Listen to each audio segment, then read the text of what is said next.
আসসালামু আলাইকুম। আপনার সন্তান কি ইদানিং পড়াশোনায় মনোযোগ হারাচ্ছে? কিংবা যেকোনো কাজে সহজেই হাল ছেড়ে দিচ্ছে?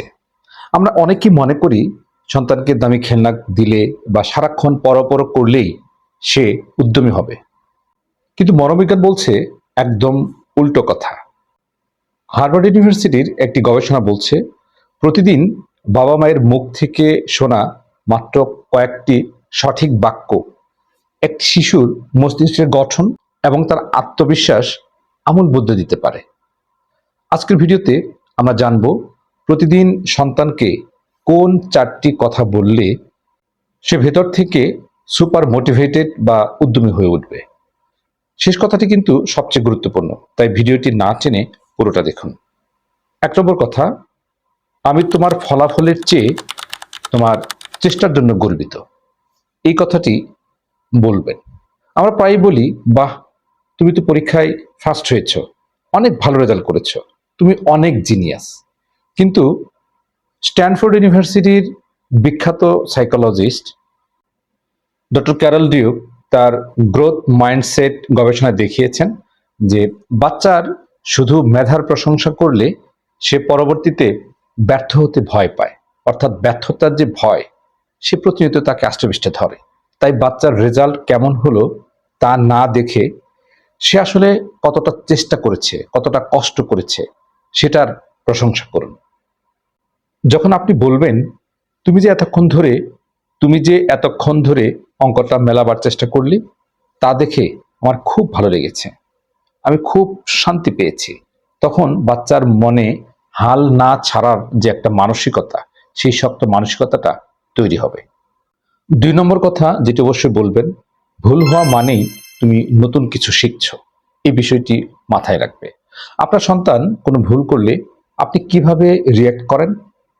কলম্বিয়া ইউনিভার্সিটির একটি গবেষণায় দেখা গেছে যেসব অভিভাবক সন্তানের ভুলকে সহজে গ্রহণ করেন এবং সেটাকে শেখার মাধ্যম হিসেবে দেখেন, সেই সন্তানরা জীবনে অনেক বেশি উদ্যমী এবং সফল হয়।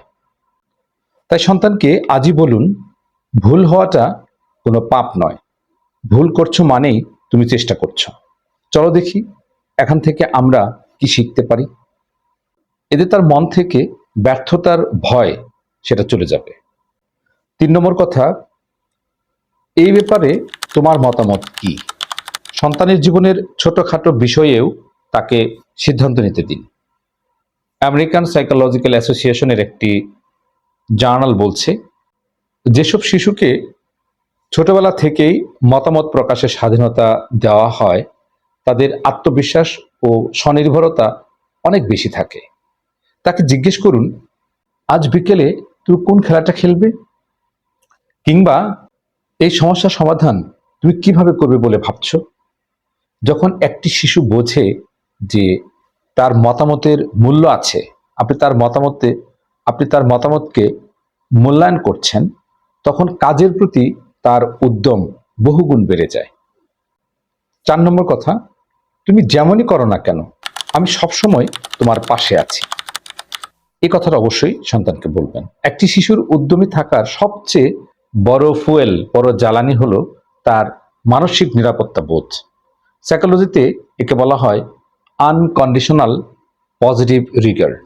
সন্তানকে প্রতিদিন অন্তত একবার এটা বুঝিয়ে দিন যে যে কোনো ধরনের সিচুয়েশনে, যে কোনো কন্ডিশনে আপনি তার পাশে আছেন, তার সাফল্য বা ব্যর্থতার ওপর আপনার ভালোবাসা নির্ভর করে না। এটি আপনার সন্তানকে বুঝিয়ে দিন। যখন সে জানবে যে দিন শেষে তার বাবা মা সবসময় তার পাশে আছে, তখন সে পৃথিবীর যে কোনো চ্যালেঞ্জ নিতে, যে কোনো চ্যালেঞ্জকে ফেস করতে সে ভেতর থেকে এক অদ্ভুত সাহস ও উদ্যম খুঁজে পাবে। প্রিয় বাবা মায়েরা, আমাদের মুখের এক একটি কথা সন্তানের জন্য ডানা হয়ে উঠতে পারে, যা তাকে আকাশে উঠতে সাহায্য করবে। তাই আজ থেকেই এই কথাগুলো আপনার সন্তানের সাথে বলা শুরু করুন। আপনার সন্তানকে অনুপ্রাণিত করতে আপনি কোন কথাটি সবচেয়ে বেশি বলেন? কমেন্ট করে আমাদের জানাবেন। ভিডিওটি ভালো লাগলে লাইক দিন এবং শেয়ার করুন। এরকম আরও প্যারেন্টিং টিপস নিয়ে ভিডিও পেতে আমাদের চ্যানেলটি সাবস্ক্রাইব করুন, আমাদের ফেসবুক পেজ, ফেসবুক প্রোফাইলে ফলো দিয়ে সাথে থাকুন। আপনাদের প্রত্যেকের সন্তান হয়ে উঠুক আপনাদের জন্য নয়ন জোড়ানোর সন্তান। সকলে ভালো থাকবেন, সুস্থ থাকবেন, শুভকামনা সকলের জন্য। আল্লাহ হাফেজ।